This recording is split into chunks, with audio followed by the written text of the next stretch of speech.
Today I will be attempting to piss off as many people as possible by ranking the 4 seasons of Haikyu from worst to best. Heavy spoilers ahead obviously. Okay, you read the title, you get it, let's get on with it. The season that doesn't make the podium for me is the latest season. This was a very hard ranking to do because every season is so good and had me hooked when I was watching. I think the reasons I like it a little less than the other seasons is the art style change, which in my opinion looked a little worse than the previous seasons. It had more circular and soft edges to the characters and, you know, just the animation in general. And I personally like the more sharp and intense feel that the previous seasons had. I feel like the new art style really hindered that intensity for me a little bit, but as I got used to it, it wasn't bad at all. Now I usually like training arcs, especially in Haikyu, but the ones that took up the first half of the season were very lackluster to me. He needed to force himself into his camp and just ended up being a ball boy, which in turn helped his receiving skills. That became a very cool part of the game that ended the season. I feel like there was a missed opportunity to have him stay with the second and third years and develop his skills like that, maybe by working with Suga or Nishinoya, now that he had more of their attention with Kageyama and Suki gone. I kind of also honestly forgot about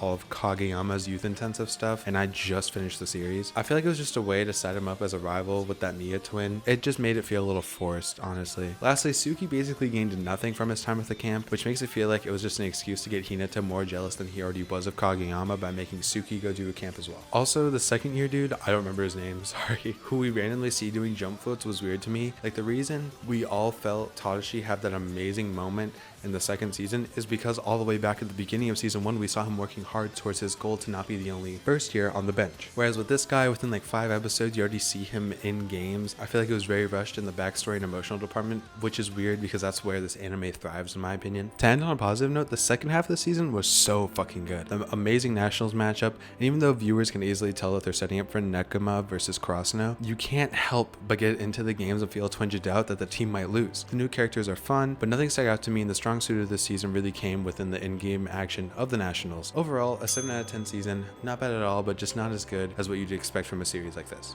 And the bronze medal goes to season 1. This one kind of had the same problems as season 4, but they aren't as glaring to me. The first half is paced pretty slow as you get to know the characters, and that drags on for a while before you actually get into the inter-high tourney. That being said, getting to know the characters is a real treat, and telling their backstories really gets you attached to who they are as they play their games, which is why I think this season does a better job than season 4, just slightly. Speaking of the games, oh my god, this season had a couple of absolute bangers.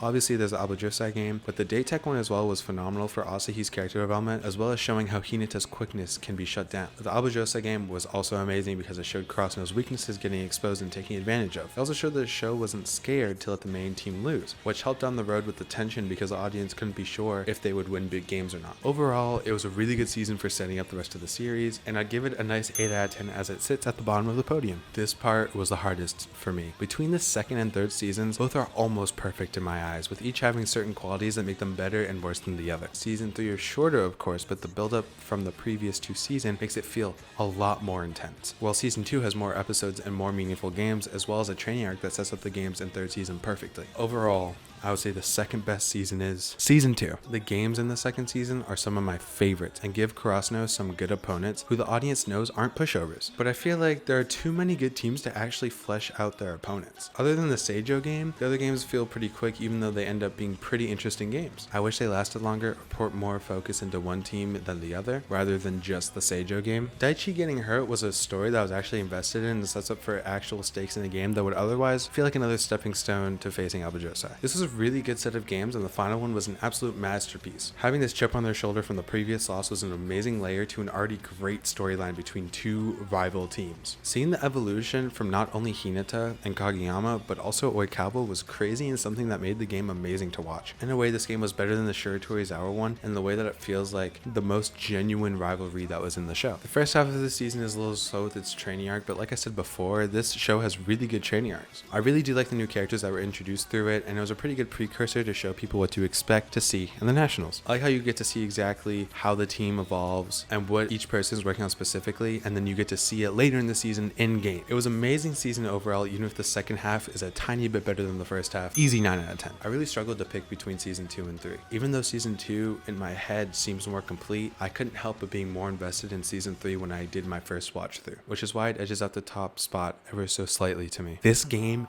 is so fucking good. Like, I know it isn't isn't as developed as the Seijo rivalry, but the game is so good. Ever since the first season, Shiratorizawa and Hushiwaka have been mentioned as the best team in the Miyagi Prefecture. It is the only thing that is in Krasno's path as they head for the goal of the Nationals. There are so many little things about the season that really make it special. A big one is the idea of pure athleticism that Shiratorizawa follows over the strategies and gimmicks that Krasno follows. Watching the two ideals face off is something that is fascinating to watch unfold throughout the game as the scale teeters back and forth between which ideal is better. It makes it feel like not only the players are facing each other, but the coaches are. Each coach takes a step up, a step up, a step up until one finally cracks. Another thing that makes this game feel so special is the amount of emotional storytelling that is able to be shown in such a short 10-episode span. This season is what made Tsukishima my favorite character. Watching him fall in love with volleyball finally and block Ushiwaka gave me genuine chills the first time I watched it. Other good emotions throughout the game are the third years who think all the way back to their first year and all the struggles that finally led them to the moment they are. You can feel the fear and intensity that they're going through the longer the match goes on and the closer it gets. Not only Krasno, but the Shiratorizawa team also has their own stories that the viewer can follow and really resonate with. It gives this bittersweet feeling when Krasno pulls out the win because you know the things that most of these high schoolers have gone through and how much the sport means to them. An example of this would be Tendo and his guest blocking and how no one wanted him as a teammate. But then Shiratorizawa's coach sees how tall he is and he accepts him even though he's not playing the game as he should. I think this season focusing on one game is okay because it is the most anticipated and biggest matchup to this point. The whole series has followed them with the one goal of nationals in mind. They're finally at that final step to reach this goal after 2 whole seasons of anticipation, and it's amazing to witness. The season also gets a 9 out of 10 for me, as it hit